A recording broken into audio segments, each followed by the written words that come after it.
በትግራይ ክልል በህጻጽ ከተማ ከፍተኛ የምግብ እጦት ተከስቷል። በትግራይ ሰሜናዊ ምዕራብ ዞን አስገደ ወረዳ ከእንዳስላሴ ሽረ ከተማ አቅራቢያ የምትገኘው ህጻጽ ከትግራይ ጦርነት በፊት የኤርትራ ስደተኞች ማቆያ በመሆን ትታወቃለች።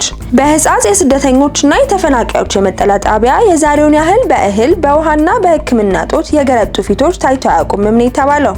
ህጻጽ በዙሪያ ከሚገኘው የወርቅ ማዕድን ሀብት በሚሊዮን የሚገመት ብር የሚዛቅበት ሆና ሳለ በጉያዋ ግን በኃይለኛ ረሃብና ውሃ ጥም ተፈናቃዮች ወደ መቃብር ይሸኙባታል። በትግራዩ ጦርነት ምክንያት በርካቶች በመጠለያ ጣቢያ የሚገኙ ሲሆን ወደ 16000 ገደማ ተፈናቃዮች እንዳሉም ይነገራል።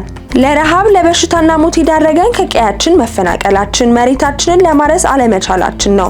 ዘርፈ ብዙ ችግሮቻችን የሚፈቱት ወደ ቀያችን ስንመለስ ብቻ ነው ሲሉም ተፈናቃዮች ተደምጠዋል። በህጻጽ ከሚገኙ ተፈናቃዮች ከ2015 ዓ.ም ወዲህ 300 ሰዎች በረሃብና ረሃብ ወለድ በሽታ ለህልፈት መዳረጋቸውን የሚገልጽ የዞኑ መረጃ 50ዎቹ በያዝነው ዓመት መሞታቸውንም አረጋግጧል። የክልሉ ጊዜያዊ አስተዳደር ካቢኔ በህጻጽ የመጠለያ ጣቢያ የተከሰተው አሰቃቂ ረሃብ በዘላቂ ለመግታት በሚል ዛሬ ሰኞ ታህሳስ 13 2018 ዓ.ም እየመከረ ይገኛል። በትግራይ የሚገኙ ወጣቶች ችግሩን ወደ ማህበራዊ ሚዲያው በማውጣታቸው በአሁኑ ሰዓት ህጻጽ የብዙዎችን ትኩረት አግኝቷል። የምግብና የቁሳቁስ እርዳታም ከየአቅጣጫው እየተሰበሰበ ነው።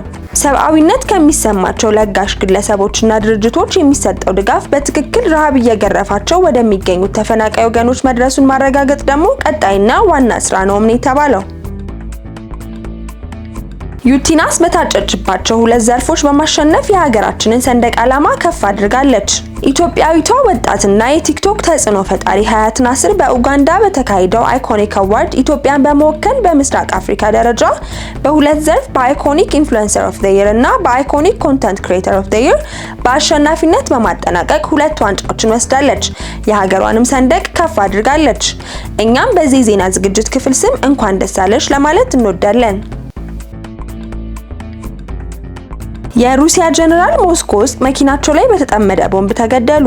በሩሲያ ዋና ከተማ ሞስኮ ውስጥ መኪና ላይ በተጠመደ ቦምብ አንድ የሀገሪቱ ከፍተኛ የጦር መኮንን መገደላቸው ተነገረ።